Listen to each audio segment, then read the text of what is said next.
सपनों के शहर मुंबई में मनराज ग्रुप पेश करता है मनराज व्यू, जो शहर के बीचों बीच एक घर खरीदने का मौका दे रहा है। आपके बजट के अनुकूल शानदार 1 BHK और 10 मंजिला टावर और कीमत सिर्फ 75 लाख रुपए। और यह सब उपलब्ध है कुर्ला अंधेरी रोड, साकीनाका मेट्रो स्टेशन और अंतर्राष्ट्रीय एयरपोर्ट के नजदीक। मनराज व्यू में घर होना यानी आराम और सुविधा का पूरा आनंद। जल्दी करें, अनुकूल बजट में ऑफर केवल सीमित अवधि के लिए। PM आवास योजना और लोन सुविधा भी उपलब्ध, शर्तें लागू।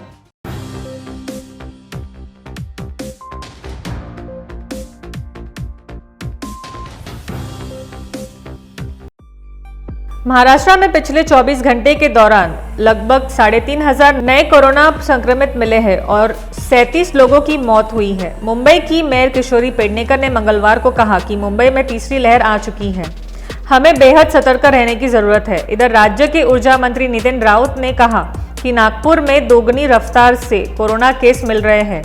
इसे देखकर कहा जा सकता है कि शहर में कोरोना की तीसरी लहर आ चुकी है। पेडनेकर ने कहा, मुंबई में तीसरी लहर आ नहीं रही है बल्कि आ चुकी है। कोरोना का फैलाव रोकने के लिए पाबंदियां लगाने का हक राज्य सरकार को है। जरूरी होने पर मुख्यमंत्री उद्धव ठाकरे फैसला करेंगे। इस बीच लोगों से विनती है कि वे खुद को संभालें। उन्होंने गणेश उत्सव पर सार्वजनिक आयोजन से बचने की राय दी और घर पर ही पूजा पाठ करने को कहा। ऊर्जा मंत्री नितिन राउत ने कहा कि कोरोना के बढ़ते केसों को देखते हुए जल्द ही कोविड आपदा प्रबंध बल की बैठक होगी। कुछ पाबंदियां लगाने का फैसला लिया गया है, लेकिन इसके बारे में जनता के प्रतिनिधियों के साथ बात करके अंतिम फैसला लिया जाएगा। राउत ने कहा कि स्थानीय प्रशासन कोविड से जुड़ी पाबंदियों का जल्द ही ऐलान कर सकता है। कोरोना की तीसरी लहर को देखते हुए महाराष्ट्र के स्वास्थ्य मंत्री राजेश टोपे ने मंगलवार को कहा कि केरल में ओणम त्योहार के दौरान भीड़ की वजह से कोविड के मरीजों की संख्या में इजाफा हुआ था। इसे देखते हुए राज्य सरकार गणेश विसर्जन के लिए तैयारियां कर रही है और लोगों से भी अपील करती है कि कोविड गाइडलाइंस का पालन करें।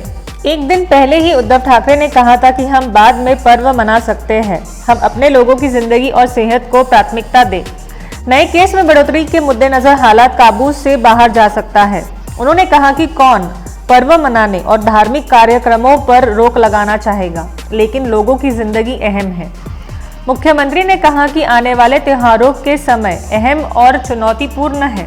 यह राजनीतिक दलों की जिम्मेदारी है कि स्थिति नियंत्रण से बाहर न जाए। ठाकरे ने कहा कि कोविड-19 की तीसरी लहर आपके दरवाजे पर खड़ी है। केरल में रोजाना 30,000 मामले आ रहे हैं। यह खतरनाक संकेत है और अगर हमने इसे गंभीरता से नहीं लिया तो महाराष्ट्र को भारी कीमत चुकानी पड़ेगी। DRV न्यूज़ के लिए मेघा खड़े की रिपोर्ट।